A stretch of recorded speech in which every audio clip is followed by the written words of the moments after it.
We're going to go ahead and get started. So I'm Jason Flynn. I'm the team leader out of our Fremont office. I love teaching Ignite because it's something that when I was a brand new agent, I got uh, a lot of good things out of.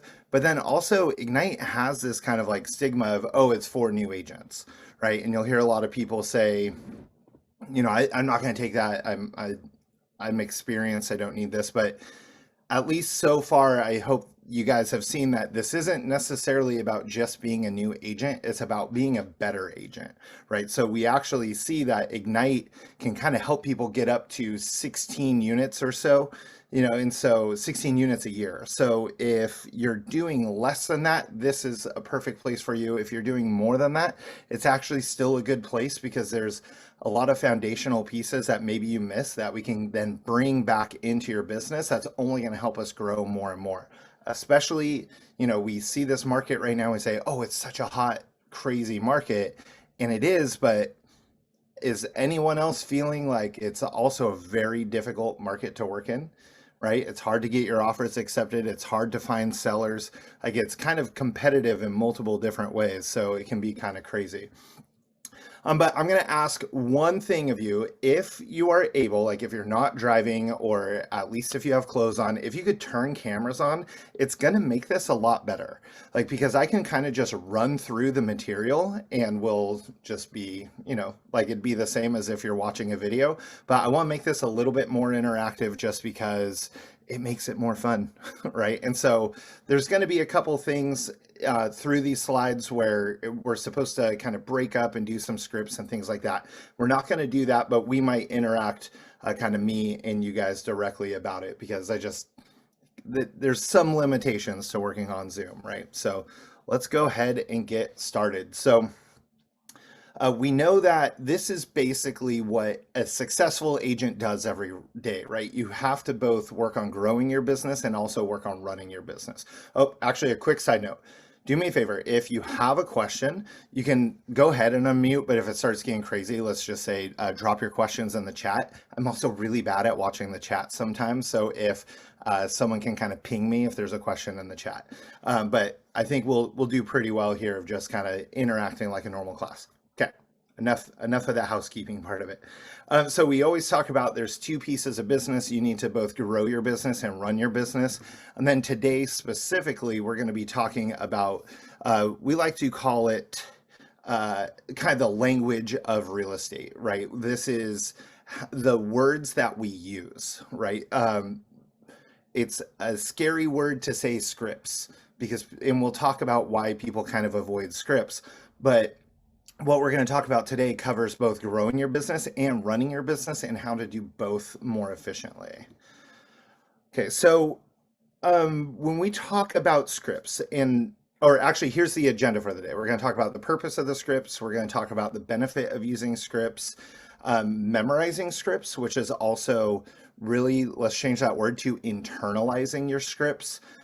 This role play piece is actually what we're going to kind of modify a little bit just for sake of time and sake of being on Zoom, but you should be working on scripts every day anyways, and we'll talk a little bit about that. We'll do some recap and ahas and talk about the daily success habits because honestly, Ignite, 80% of what Ignite is actually those daily success habits. Like there's, 20% of it's going to be the learning, but the results are actually going to come from those daily success habits that you should be working on every day.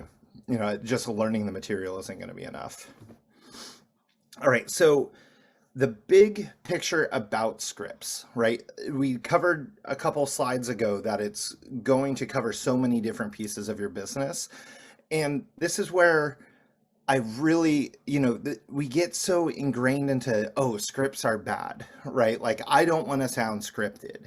You'll hear people say that, or like, I don't want to just use scripts all the time on my sphere. But at the same time, when we internalize those scripts, and an internalize just means know how to communicate them at a very high level, is kind of the best way to explain it. It's going to help you with lead generation because you're going to have better conversations with your leads that can help convert them into clients, uncovering their motivations.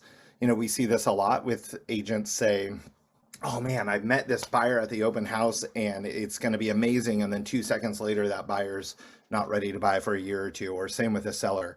There's no way they could sell this year. Their kid's still in school, right? So uncovering those motivations we're going to use scripts to do that.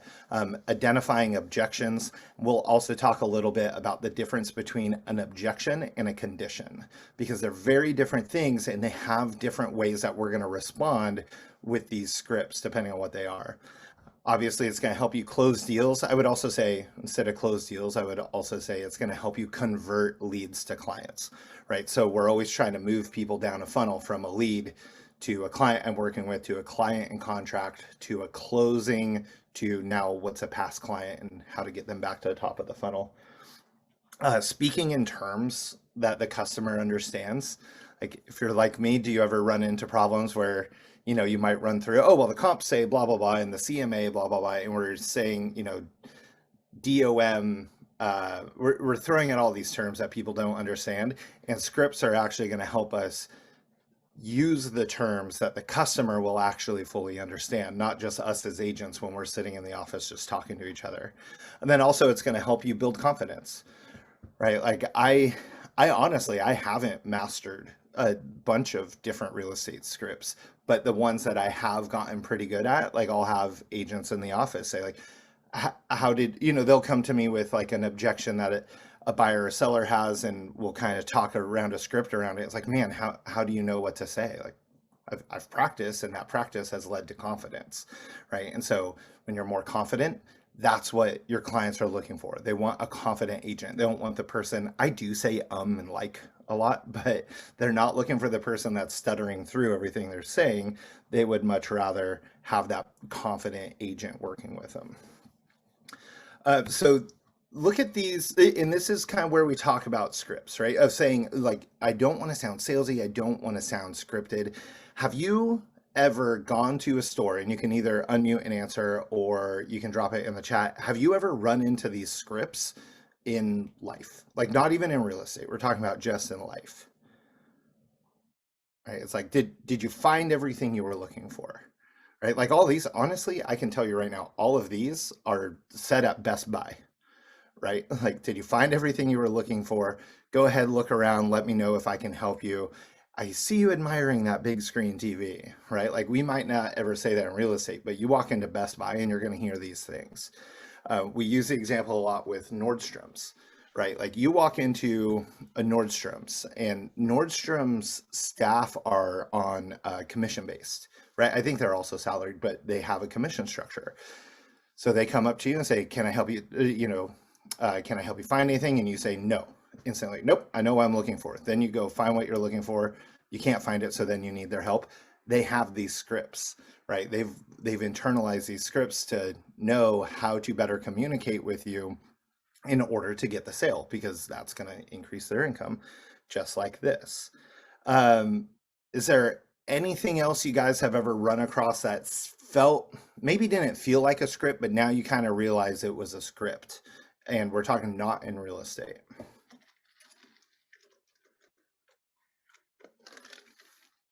Okay.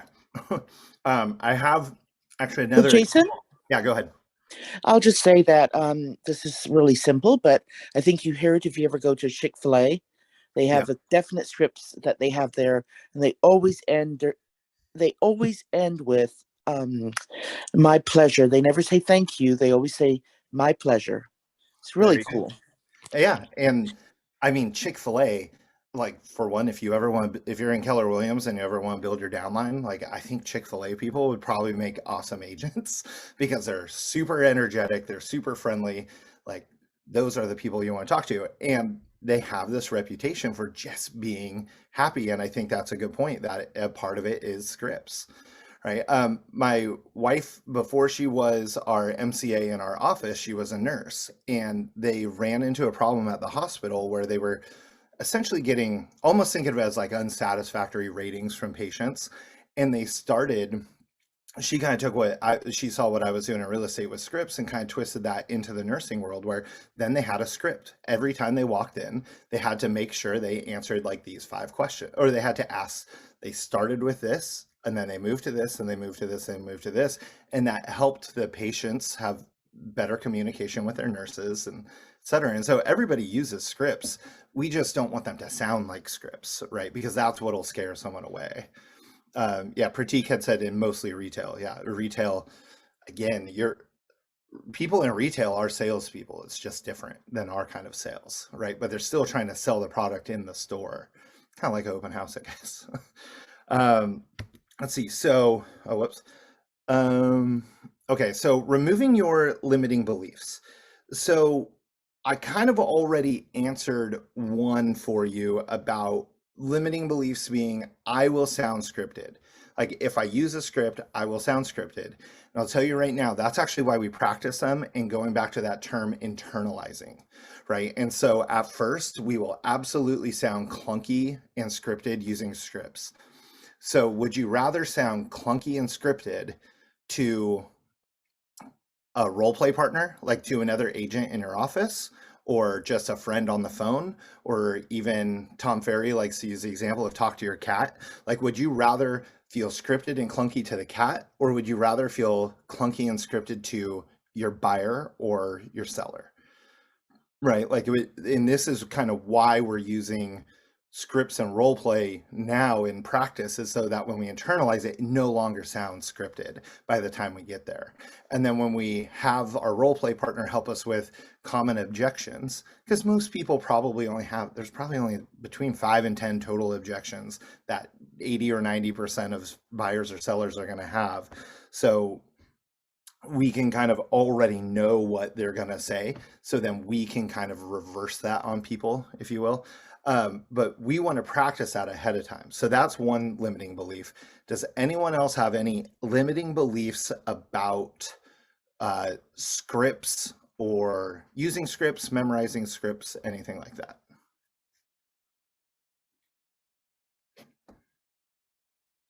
Cool. If you don't have limiting beliefs, this is going to be really easy. But if you do, just, express those to a coach, to a mentor, to your team leader. Like, if you have step one is kind of understanding that you have a limiting belief, and step two is getting around it. Like when I talk to my coach a lot, I'll even say, hey, I know what I'm about to say is a limiting belief, right? Like I realize it's a limiting belief. However, it's something I do believe right now, and I need to learn how to unbelieve that, or I need to see the truth that helps me step around it. But again, Hey, Jason, yeah, go ahead. I'll respond to your question there. Okay. So I have a listing presentation that I have to do today, or an introduction rather. It's not a presentation; it's an introduction.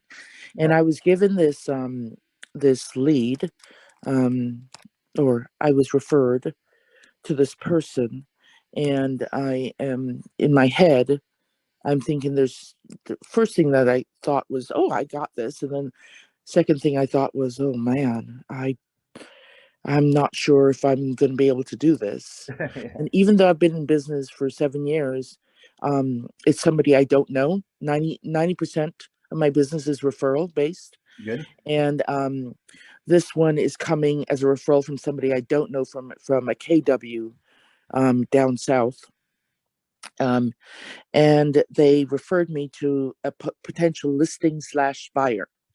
And they obviously, when you get referred, and there's a glowing referral letter that comes in the introduction, you feel really good about it. But then as you start putting it together, you're thinking, oh my goodness, are they going to like me? Should I get somebody else that's better than me to come along with me? I don't, even though I've closed so many deals, and I've crushed many of these presentations, I want new agents to know that it's not unusual, and to have these limiting beliefs that you're not good enough, or you're not as good as the next guy, or they're not going to like me. Some of my limiting beliefs went around, used to be around my skin color. Oh, they're not going to like my skin color. They're not going to, I come from a Black, Asian, and white background. And they're going to think I'm too fat. I mean, I'm just being totally honest and vulnerable here about this. These are all the things that I run into in my head. It's not my competency necessarily about my job. So I think, but there are times when you're like, what if they ask a question and they don't have the answer? Oh, well, how about I just be honest and Yeah. say, well, let me get back with you on that one. So there, I think we all have them, and some of them go really deep in within our bodies and in our mind and our souls, and some of them are just not knowing the job well enough and not practicing the scripts. So I think there's two levels of limiting beliefs that I run Oh, for into sure. and Yeah, I for face. sure. And I That's would it. say, and I would I'll say mute. that's great. I would say, kind of to almost like tie it right back to what we were just saying is that confidence, right? So if let's say you have 5 or 10 limiting beliefs about, or let's say even narrower, you're going on a listing appointment and you have like 3 or 4 limiting beliefs about why you may or may not get this listing. But then you're very prepared in terms of, you have your materials, the neighborhood, like you have all that nailed. Great. We eliminated one. And then with the scripts, when you've covered the objections, you know what's likely to come up, and then you have the scripts to, honestly, you'll have a script to say, I don't know. Like if I just say, I don't know, that's a terrible thing to tell someone. But when I say, I'm not 100% sure about that answer, and I don't want to give you the wrong answer because then you'll have bad information. Give me a couple hours, let me go get you the right answer. I'll be right back. Right. That comes off as much more confidence in the seller or the buyer to me, right? And so that's right there. The top point of scripts help build confidence in your job ability, right? And so then that if we can remove, there's another limiting belief to remove. Okay, great. Or at least in that one scenario, great. We've now removed that. Now we can move on to the next problem, right? And so it's just simple script and role play can help us do that. Pratik dropped in the chat. He said he uses scripts as bullet points and then navigate the presentation or conversation with my own words.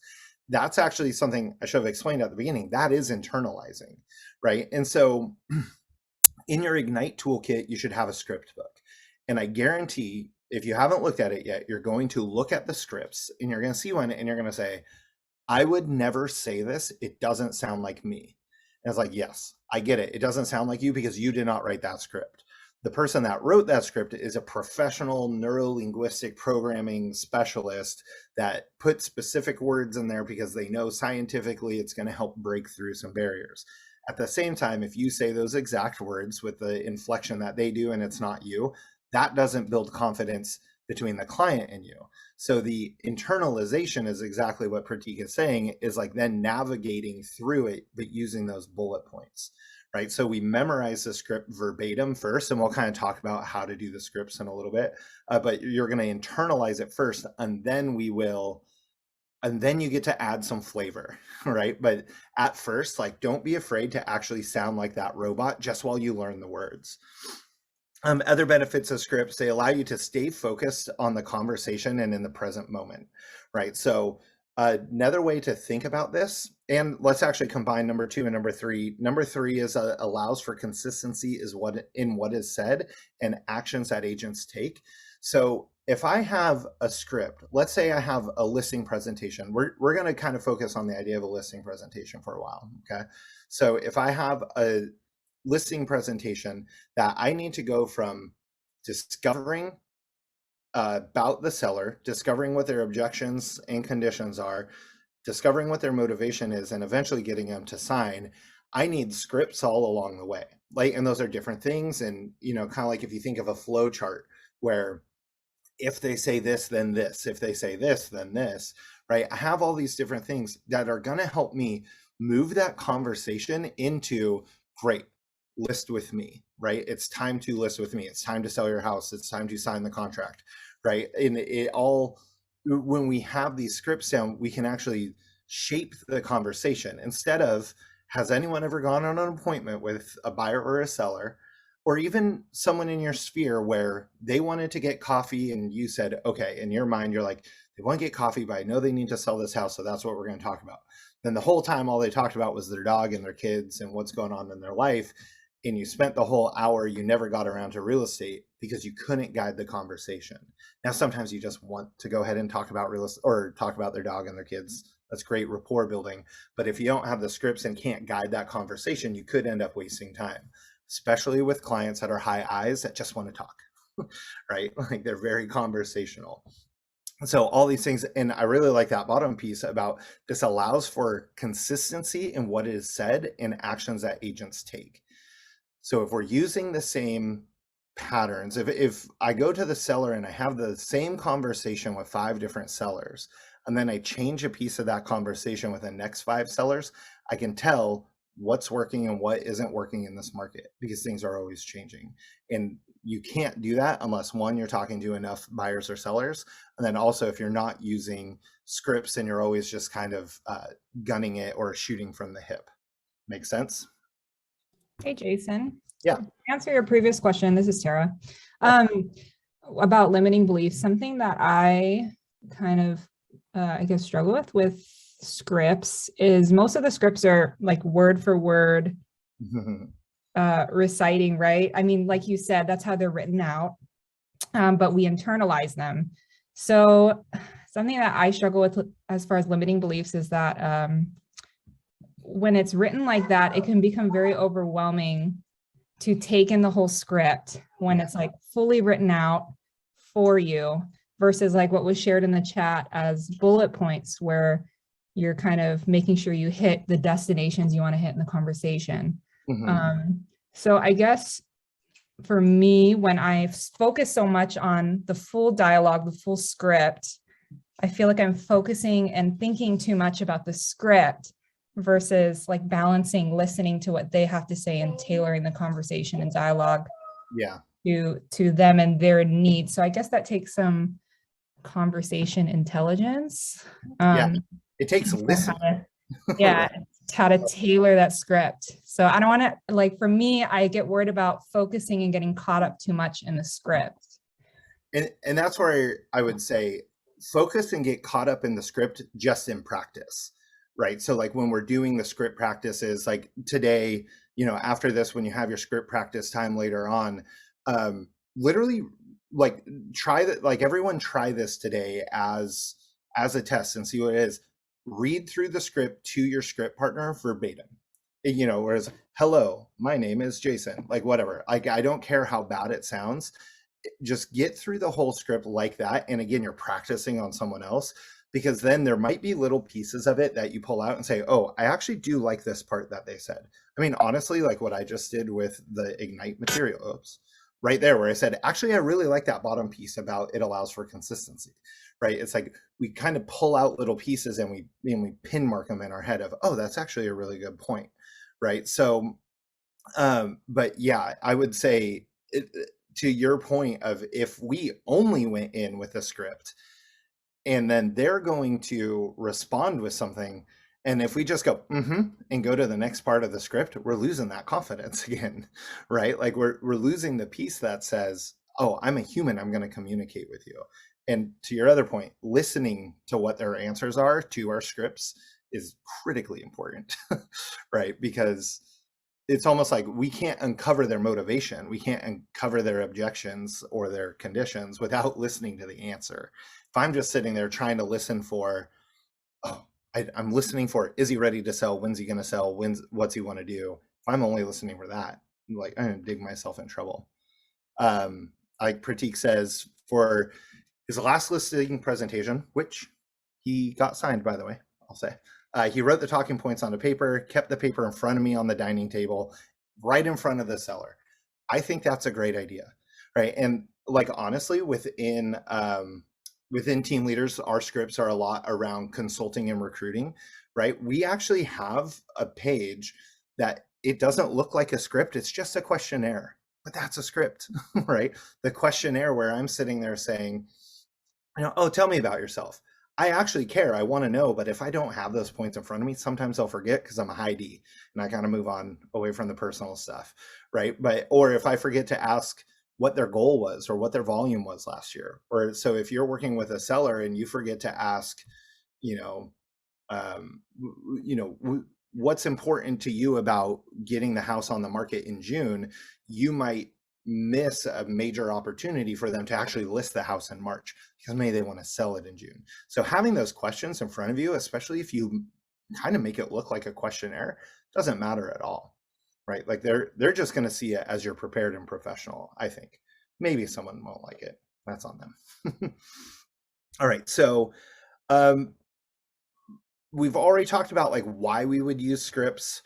And this is what I've been talking about with memorization and practice lead to internalization of scripts, right? So what if you took 10 minutes every day and had a quick role play with someone else? And I think during Ignite, honestly, it should be longer. And I think we already set aside, I think it's 30 minutes a day for a script practice. But even beyond Ignite, what if you took 10 minutes Monday through Friday to have a script and role play partner where you just literally pick up the phone and call them? So like if I have, I'm going to use Pratik again, just because his camera's on and I see him and I know him. If I have a set time every day, say like, okay, 8 a.m. on Monday, Wednesday, and Friday, Pratik knows I'm going to call him and he knows I'm calling him to do scripts. I don't have to call Pratik and say, hey man, how's it going? How's your morning? Yeah, I just got coffee, yada, yada, and go down this thing. I can call Pratik and he can act like he's a seller, right? Like we can set that up ahead of time to say, hey, when I call you at 8 in the morning, act like I'm circle dialing, right? So he just picks up and says, hello. And then I just kick right off into the script. Hey, Pratik, this is Jason Flynn. Or like, maybe I don't know his name. Hey, this is Jason Flynn. I'm at Keller Williams Realty, blah, blah, blah, blah, blah. I could go down the whole list, right? And then we just quickly flip it right at the end. He can give me a little bit of feedback on how it went. Then he turns it around and says, okay, ring, ring. And then it goes to me. We just knocked out a role play in maybe 5 minutes, maybe 10 minutes, where we didn't. I'm guilty of this because although I'm a high D, my next highest one is an I, and I like to talk sometimes. I'm guilty of the one where I call my script and role play partner and we say, hey man, how's it going? And then we start talking about how bad yesterday or how great yesterday went, right? We all of a sudden we're on a whole different topic. But it's like if you really purposely set aside, call it 15 minutes a day, you can knock out a script going each way. Me to my script partner, my script partner to me, and then both of us, then we're ready for our lead generation at call it 9 a.m. We've already kind of warmed up the vocal cords. We've already kind of like massaged the idea that it's like, okay, I'm telling my body or my brain that we're getting into this mode where I'm going to have to go talk to strangers for the next 2 hours, right? Because does anyone else find it uncomfortable to call people and talk to strangers? Yes. like I still do, right? Like it's uncomfortable sometimes. However, when I do this, it does help. Another just side note as a trick to kind of trick your brain is the first person you call after your script and role play partner, like call someone that, maybe your first call is a care call to a family member or something. Hey mom. And I've done that before. I called my grandpa once because I was like, he'll pick up the phone, he'll be excited that I called him. It's going to be a great conversation. I was just calling him to say hi. He ended up having a referral for me, right? So it was like, oh, I was literally just calling to say hello, to warm up my scripts for the day, essentially, or to kind of get in the mode of lead generation. And he had a referral for me. So that was like the best way to start the day. So then I was super happy going into the next one, and the next person was really mean. But that's life, right? At least I started on a high. I'd rather start on a high and let other people try to drag me down. But start on a high, you're kicking out the day pretty well. Can anyone think of what's a negative consequence of not internalizing these scripts? And it's kind of obvious, but does anyone have either an example or just some fear of what happens if you don't internalize these scripts? Missing out on the sale. And in our area, what does that mean? Right? Like in our price point, missing out on a sale means potentially missing out on a good chunk of income. Right. And so yeah, missing out on a sale. Are there any other potential negative side effects of not internalizing scripts? Has anyone ever been yelled at or treated very negatively? It doesn't even have to be yelling, but treated very negatively from somebody that they called, like during lead generation, things like around prospecting. Have you ever been treated very negatively? When we internalize those scripts, it's so much easier to get out of it. Right? Like honestly, like worst case scenario, you can hang up. then they might call you and stuff like that. But the it's when we memorize the scripts or internalize the scripts, it makes it a lot easier to get around those really difficult conversations. I had one, I actually, someone called me because I had sent out a postcard around a just listed property, and he was, we had just sold it, and he was mad as hell about the price. I don't know why. He was an unreasonable person, and he was yelling at me over the phone, and I just sat there and said, and I think this is kind of what Tara was saying. I sat there and kind of just listened to him, and I was so close to just hanging up because he was just irate. But I had a couple little scripts. I knew what I was doing as far as why we sold it at that price. Like, I understood the market and what we did. Actually twisted his yelling at me to a listing appointment with him. Right. So, and it was like, I was so close to just hanging up because it was kind of scary. Like, honestly, I hadn't had anyone at that point been that mad at me about something, and something totally ridiculous.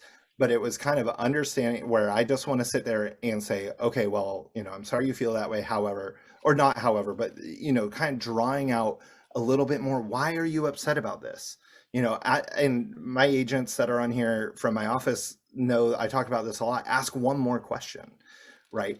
And I've learned that through scripting of when I ask one more question, I uncover one more layer of whatever, I find out, well, he was mad about it because he thought if that house sold for that much, there's no way his house would ever sell for what he wanted, but it would, right? So went on listing appointment, he ended up not selling it at all. But either way, it took a very negative situation into a positive. And that's something that we can do when we've internalized scripts. So again, right now, I don't want to go through a role play just because, again, Zoom kind of makes it difficult. But this is actually, go ahead, Starlin. If you have a question, go ahead and ask that now. Hey, Jason, sorry to interrupt. Yeah. As a brand new agent, which script would you recommend to start with, and how should I scale from that one on? Because I know there is a lot of scripts here and a lot of things that we can get from that, but I sometimes get overwhelmed with them. Yeah, the answer you're not going to like is all of them. But really what it is go into the Ignite script book, which I'm trying to pull it up on my iPad real quick, see if I can find it. But if you look at that Ignite, in the Ignite toolkit, there's the script book.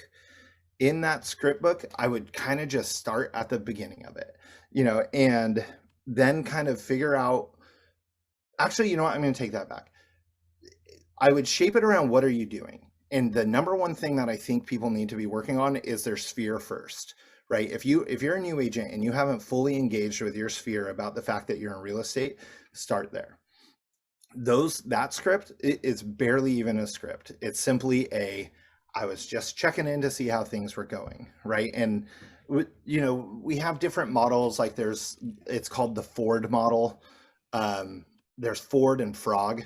So Ford is where you're going to talk about their family, their occupation, their recreation, and their dreams, right? So although that's not a specific script, it is a framework that you can use, right? To say, like Miriam just put in the chat, she dropped the acronym Ford. And so it's like, if I'm talking to Miriam and I'm going to ask a question about her family, hey, how's little Timmy been doing? And then that's kind of done. Great. Now we're going to move to occupation. How's your job been? Recreation. Have you been able to do any fishing lately? Because I know they're into fishing. Or, and then into dreams. Like, man, have you been able to do any traveling lately? Since this is the easiest one right now because COVID. Have you been able to do any traveling? A lot of people say no. Great. Well, when you can, where would you go? If you could go anywhere right now, where would you go? Right. And it just gives me something to talk about with them, because especially when we're just having conversations, especially with our sphere, I ask them questions about them. They're inevitably going to ask me how I'm doing. And that's where I get to talk about me in real estate. Right. Because, if you're a brand new agent, I just actually switched careers. I'm launching a real estate business. They will ask you guaranteed, almost guaranteed. I hate guarantees, but almost guaranteed. They're going to ask you how the market is. Then you better have a script about the market, right? Because if you say it's blazing hot and they're a buyer, they're going to say, if it's blazing hot, it's not a good time to buy. And if they're a seller and you know, like you have different scripts for that. Honestly, the easiest one, with just as a side note with that, is it's a great time to buy or sell right now. Yes or no? Like, especially right now, we're seeing this little, maybe a little dip for a second in the market. Great time to be a buyer. Interest rates are still pretty low. They're getting higher, but they're still low. Prices are sky high. It's great whether you're a buyer or a seller. Anyway, so I would start with Sphere first and then figure out what lead generation sources are you working on. So if you're going to do circle dialing, there's some really good scripts around like just solds. Hey, this home just sold in this market. This home just sold for $200,000 over asking price, blah, blah, blah. But you're going to want to shape it around what you're working on. You know, like don't learn a bunch of scripts about investors if you're not working with investors, if that makes sense. But for, Thank you. yeah, it's a tough question. That's where you should work with your coach, mentor, team leader, someone like that, to say, to get some very specific for you what you want to work on. But default answer is the Ignite script book has a lot of good starting places to then build your own library on top of that. So this is how like a script, essentially a script and role play would work, right? Oops, I just lost my page. Or this isn't even a role play. This is you memorizing the scripts. And this is where I was saying, memorize the script verbatim, and it's going to help you in the long run. So it's, you read the first sentence of the script out loud 5 times. Now, you're going to think this sounds crazy, and just trust me for a minute on this. If you're in your car, or if you're somewhere where you can be private, yell this at the top of your lungs, right? Take that intro, because the intro of any script, like if I'm circle dialing, that first thing I say is critically important. When you're practicing, scream it at the top of your lungs. I don't know why. I cannot answer why it works, but it works. And so I would do it in my car. I had a little flashcard, like a little index card with like the intro of 3 different scripts just sitting there. And while I was driving down the highway, I'd like stick it on my dashboard, and I would roll down my windows, otherwise it kind of hurt my ears, and I would scream it as loud as I could. And then I got really good at the script, and I haven't done it in a while, but it's essentially, this is Jason Flynn at Keller Williams Realty. I'm calling because the house down the street at 123 Main Street sold $300,000 over asking. It's a 3-bedroom, 2-bathroom. Blah blah. We know that when one house sells in a neighborhood, another is likely to sell in the next 6 months. Who do you know thinking about selling real estate in the next year, right? And so it's like, I've got that down because I screamed it. I don't know why it works. So they say, then repeat the same sentence 5 times while smiling, and then keep. Why is smiling important? If I'm on the phone, if I'm calling people, what do they care if I'm frumpy face, sitting on my chair, kicked back with my feet up, versus standing up and smiling while I'm calling? What's the difference? It's the tone of your voice. It completely changes the tone of your voice. I mean, I am at my wife's grandparents' house right now doing this Zoom, and I'm still standing up. And that's because it changes your energy, right? And so you'll see like top agents that are constantly on the phones, like the ones that are very prospecting based, they'll have like a mirror above their computer so they can see themselves while they're sitting there and they're smiling. It changes your internal energy, and I actually your external energy. I'm not talking about woo anything. It literally changes your tone of voice and your energy through the phone, and it can get felt, you know. And like, I'm naturally kind of a sarcastic person, so I make a lot of jokes like in my scripts, or just little things here and there, and that comes through a lot different than other people, right? Whereas when was the last time you took a sales call from anyone? Right? Like, you take a sales call, how does it always go? Like, you always know it's going to be a sales call, right? And they sit there, hey, this is Jason at the New York Times, and we've got a great subscription. Like, I don't care. Like, you can tell their energy isn't there. But when it's high energetic, like, I almost have to listen to them for a minute, and you can sense their energy through the phone. And that's why we talk about this smiling piece. But basically, then you just add a little by a little by a little, and then do it over and over and over. And then the last piece there is say the entire script as fast as you can 5 times in a row. That's why I was able to do that other one so quickly, even though I haven't really done that script in a couple of years, right? It's internalized now. Now that's how I open the call with people, but then I'll change it from there, right? Like that's just to grab their attention right off the bat. And then from there, I can shape it, kind of what Tara had said earlier, I can shape it to whatever they need, you know, and we kind of always talk about reflecting energy. So if I can tell if they're a high energy person on the other end of the phone, I can hear that and I'll try to be high energy on my side. And if I can tell they're struggling to hear what I'm saying because I talk really fast on the phone, I have to pull myself back, right? And I have to communicate at their level. And they feel it and it works. People are like, human beings are a weird thing. Tara wrote like an entire paragraph in there, and it's difficult for me to read that right now. But basically, Oh, sorry, you don't have to read it. It was just what I shared earlier. Somebody asked me to put it in the chat. Oh, gotcha. Okay. So I just re-summarized. Sorry. Thanks. Yeah, and I really like one word that stood out in there is condensing, right? Condensing things down. I really like it. Let's see. Okay, so again, we're not going to go through this part right now. Do this today though. Like literally, we're going back to this slide, and this should be in your student guide. Go through this today. Like actually, again, like just listening to what I have to say about this is going to benefit you like 1%.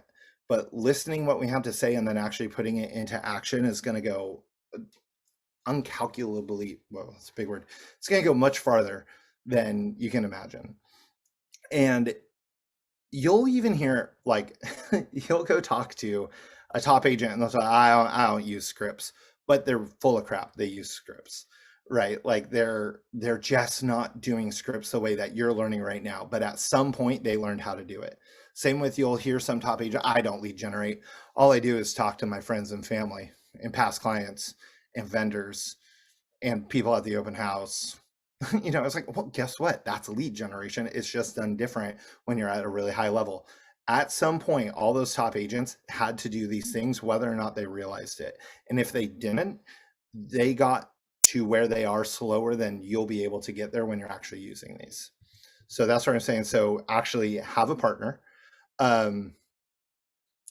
Again, it can be anybody, but I do think it's better if it's a real estate agent, just because it's going to help each other man, I can't get through words today.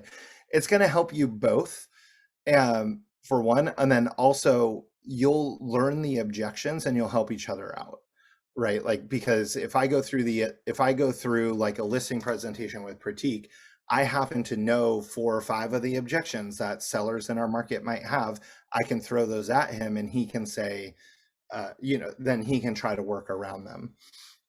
All right. And the second piece on here is make sure you're giving each other some feedback on this, right? I like to, when I'm doing scripts and role play, I like to use at least 1 objection, if not 2, right? So if we're role playing it and someone calls me as if they're, doing circle prospecting, I'll give them a quick objection, see if they get around it.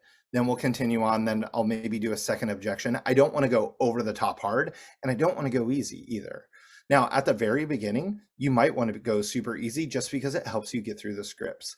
But you do want to practice with objections. Like if you don't have objections, that's just not realistic to what life is going to be like when you're on the phone. And again, remember, we're practicing for what's actually going to happen when we're lead generating. Okay, so I'm going to so this is a range script practice. I do like recording yourself saying, record yourself saying your scripts on your phone and play them back while speaking along with the recording. I've never tried that, but I do like that.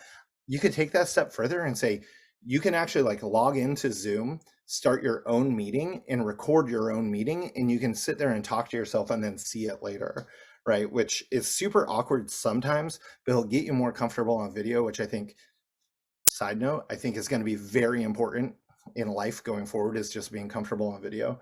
And that's going to help you do that. All right, let's do any ahas. So what we're gonna do, we're gonna go over some ahas. I want to talk about what you should knock out in the rest of the day. And then I'll kind of hang out. We're ending a few minutes early. I'll hang out for some questions, or we can kind of talk about objections you've come up on and how to maybe try to get them around them. But does anyone have any ahas from the last 45 minutes? I like the randomly calling my script partner. Randomly calling them?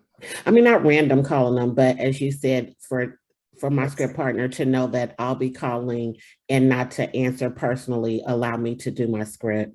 Yeah. That will probably build my confidence up even more. Because I think if I know I'm doing script, I'm too far in my head and I'm trying to verbatimly, speak out what the script says versus me just kind of rolling it off my tongue.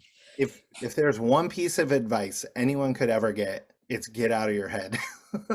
Right? Like it's so hard sometimes. And I'm in mine all the time. I have limiting beliefs just as everyone else. And it's so hard sometimes to get out of your head.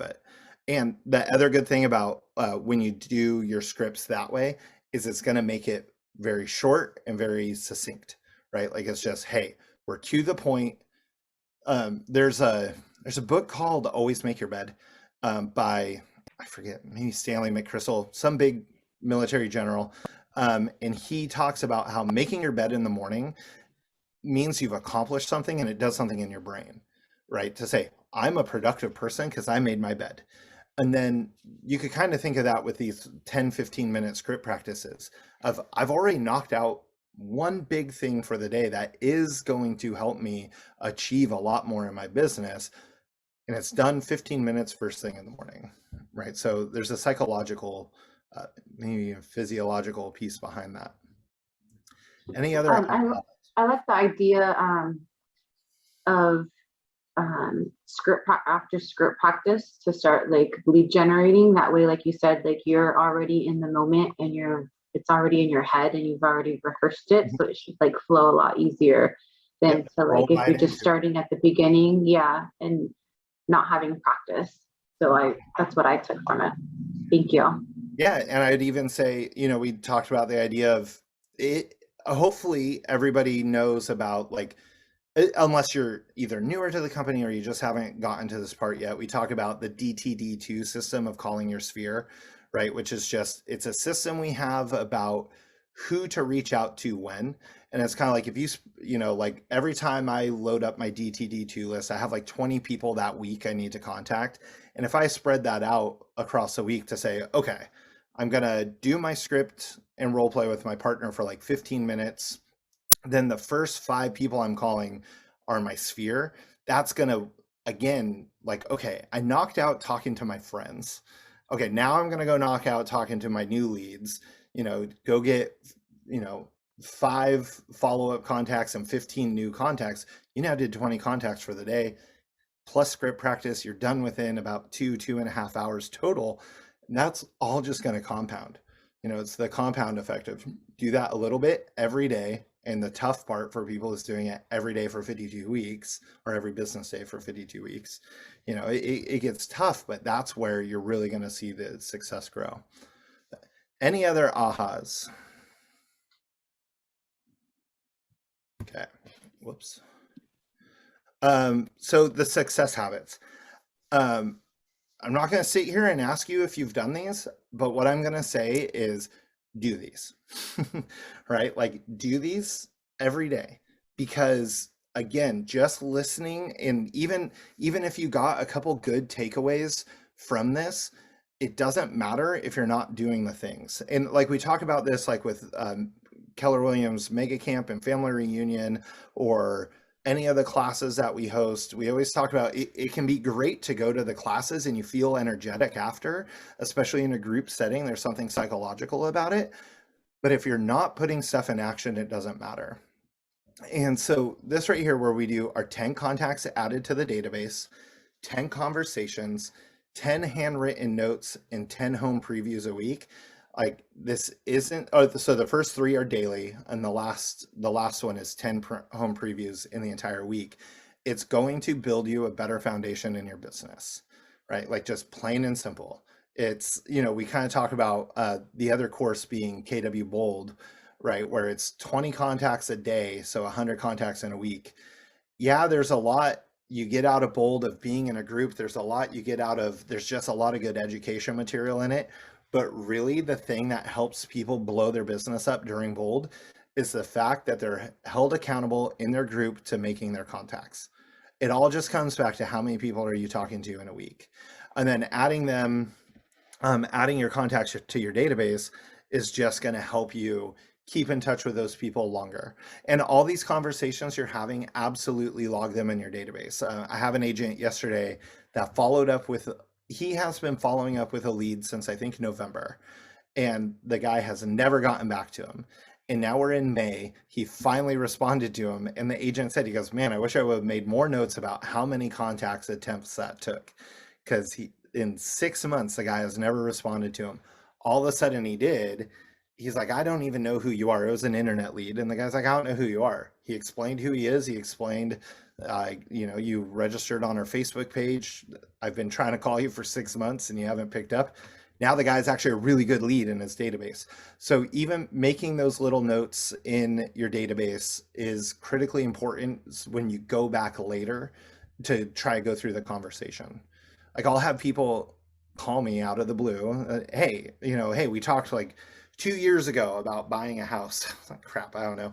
So they call and I have to sit there on my command app real quick and flip through them real quick, like try to find them in there. And hopefully I have notes. So I can be, oh yes, of course. You know, like while they're introducing themselves, like go find it. But oh yeah, we talked a long time ago. How's your kid doing? You know, or whatever. Just have to wing it sometimes.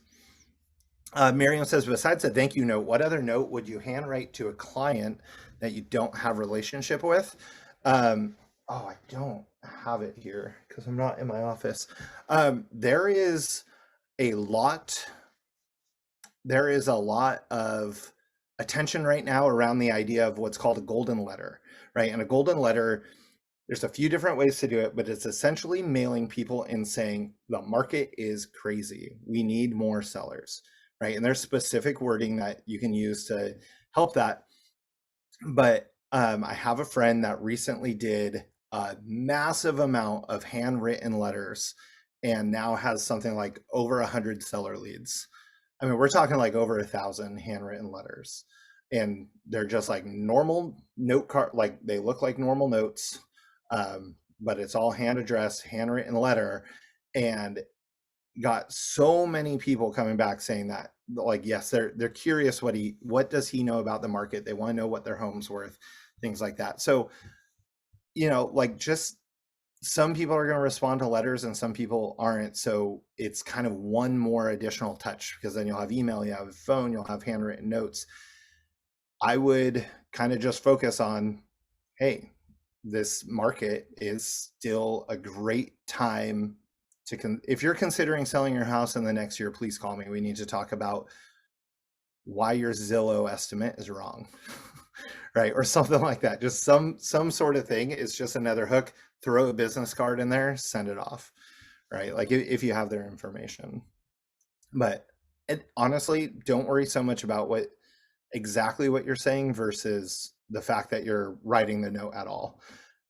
Along the lines of exactly what to say, there is a book. I should have already grabbed you an Amazon link and dropped it. But there's a book, if you're willing to spend a few bucks on a book, called Exactly What to Say. And then there's two versions. There's like Exactly What to Say, which is just in sales. But there's one called Exactly What to Say for real estate agents. And it's like my favorite book this year. I read it in January, and it's like my favorite book this year because it's literally scripts. It's just more scripts, and especially they're good scripts for when you get to that point of wanting to bullet point things, or maybe not bullet point, but when you want to have some more little, like, just triggers, objection handlers, things to step around an objection. That's all in there. Oh, one thing we didn't cover that I thought we would, objection versus condition. I think this is important, so we're going to cover it real quick. An objection. Pratik, it's called Exactly What to Say for Real Estate Agents. So it's by Chris Smith, Jimmy Mackin, and someone else. But if you just type in exactly what to say, it should pop up. And if not, it's on my desk. Um, okay, so you can come across an objection and you can come across a condition, and they're very different things. So I'm gonna stop the share, stop screen share for now. An objection is when someone says, actually, someone tell me, like, if you're talking to a seller, what would an objection be? Or a buyer? Like, what would an objection be right now? I'm not ready to sell right now. Okay, like why? So I'm always telling people, ask one more question. Why aren't you ready to sell right now? I don't know like where they would move. Perfect. So that's actually kind of a gray area one. It's almost more like a condition, right? Because then I can kind of dig in and say a condition is like, I can't do this unless this happens first, right? Like, well, where would I move, right? If it's record-breaking prices on the sales right now, that means I'm now going to be a buyer. And if I'm staying in the same area, where the heck would I go, right? So that's kind of a fun one to try to use. It's almost an objection and a condition. But that's where then you kind of twist it into, okay, well, if I could show you how you could buy the home and how interest rates are still actually really competitive and they're likely to continue going up, if I can show you how we're going to sell your home and then I'm going to buy a home at the same time, if we can do that, would you be willing to consider selling your house if it means we can also find you the home, right? And so it's like, you found the condition. It's just, this has to happen if this. Another condition one that people will think is an objection, especially literally right now, is people are graduating high school right now, right? Or they're about to, if they haven't. And it's like, well, I can't sell my house until my daughter graduates high school because we're not moving before she gets out of high school. Like, let's say this is back in November. It's like, okay, great. You can't, or maybe right now they're saying, well, she's just finished her junior year. We can't move until she finishes her senior year. Okay, great. So is that the only thing stopping you from selling your house? For a lot of people, that's a condition. I'm sorry, I just can't do this unless this is done first. Cool. That doesn't mean they don't want to sell with you. It doesn't mean they don't like you. It just means they have something else. An objection might be, well, yeah, we want to sell our home, but I'm probably going to go with so-and-so. They're the neighborhood specialist, right? That's an objection. I'm willing to sell my home. I'm just not sure I'm willing to sell it with you yet, right? So they have an objection to selling it with you versus a condition of I can't sell it. Does that make sense? The difference between the two? And they're just important to understand because we'll have agents a lot of times say, oh yeah, he didn't want to sell it. He wants to go sell it with so-and-so. Okay, he didn't want to sell it with you. You didn't convince him for some reason. And until that listing agreement signed, you still got a chance, right? So let's go work that back. And on the buyer side, objections might be, like, it's kind of hard right now because a lot of them are actually conditions. I can't afford that home. Like that's a condition. But when it's, I would have to, if it has something maybe do more with down payment, right? Well, I'd have to sell off these stocks in order to do that. And I don't want to sell those stocks. Then that's where you start working in around the objection to say, well, I need you to pick one. Do you want to own that stock or do you really want this house? Right. So that's more of an objection, but I think it's just important to understand them. Does anybody, we're at 10:02. So if you got to go ahead and go, but I can hang out for a couple of minutes if anyone has any objections they've come up across, if you want to kind of fish around on them. And if not, then knock out your stuff for the day. Go talk to 10 people. Thank you, Jason. That's very informative. You're welcome, Miriam. Thank I see you, Ren. So cool, guys. Oh, Pratik said one objection I got was, we want a home in Orinda, but you don't know that area well, so we'd like to go with a local agent. So that one's interesting because like at some point, yes, they just will need to work with a local agent if I don't know that area. Otherwise, I'll show them actually, I do know this area, even though I don't live in that area. Like, I know a lot of areas, right? Like, you can kind of show your market expertise, but at some point, if that's what they're going to be hung up on, then it's like, then that's where I'm switching to, okay, I want the referral. You know what? You're right. I don't know Orinda as well as I know the Fremont area. So let me get you connected with one of my business partners. Whoa. Almost just dropped my laptop a second time. Let me get you connected with one of my business partners over there. Because, and then I'll gladly take a referral because then I still keep in touch with that agent as well. Cool.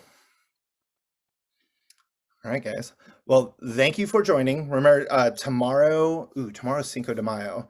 I forget what tomorrow's class is, but again, go do the activities from Ignite. Don't just come to the sessions. You're going to go a lot farther and you'll be a lot happier when you get more business. Sound good? All right. Have a great day. Go find your 10 contacts. Go talk to 10 people. And my old team leader used to always say, get a listing. Like, it's time to go get a listing. All right. See you guys. Thank you.